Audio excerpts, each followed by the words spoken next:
So if you're a long-term care pharmacy, what should you be doing? What should you be paying attention to right now? Well, you should be joining SCPC. Sorry for No, the paid that's all right. commercial. Hey, you're allowed. Yeah, give your commercial. How do pharmacies do that? Seriously, I think that's important. And the Yeah. reason I think it's important is that there really is strength in numbers. The more resources we have, the more effective we can be. Yeah. That's just the reality of Washington. Having said that, I think it's important that pharmacies, and I realize they've got a day job, right? They've got to run the business. Yeah. But so much of their business is contingent on what the decisions that policymakers make, that I think understanding them and trying to be involved in ways that shape policies to benefit rather than hurt pharmacies, or at least to be neutral with respect to pharmacies is important. And I could give you an example of something that is coming. It has already started to come at the sector, but is going to come at the sector, exponentially more significantly than it already has. And that's the impact of, federal policy-driven reductions in drug prices. Okay. Yeah. This is a big one because we're starting to see this. You want to go? You want to go there? Yeah. Let's go there. Okay. So there are two aspects. You're probably aware that insulin prices have dropped pretty significantly this year, like 70%. Right. Do you know why? No. Okay. The reason is that the American Recovery Act, the Biden COVID reform bill that, you can argue the country didn't necessarily need, they needed to pay for it. And so what they did is they changed the way that state Medicaid programs calculate rebates for manufacturers.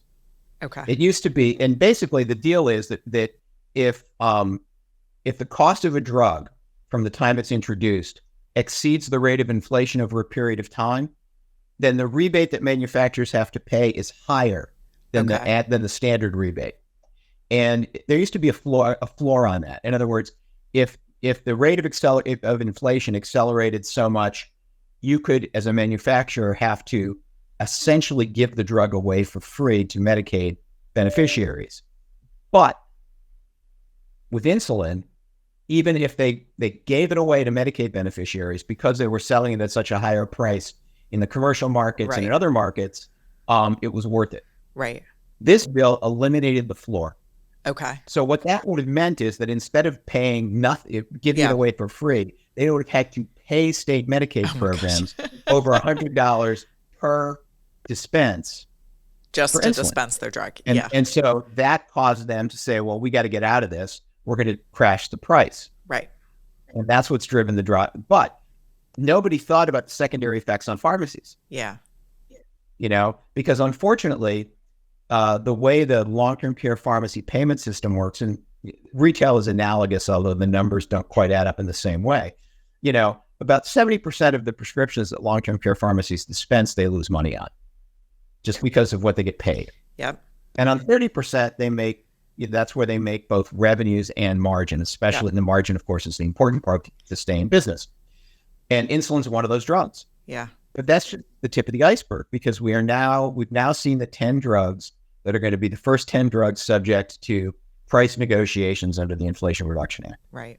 And that process has already started. And if you look at that list of 10 drugs, 8 of them are used heavily in long-term care.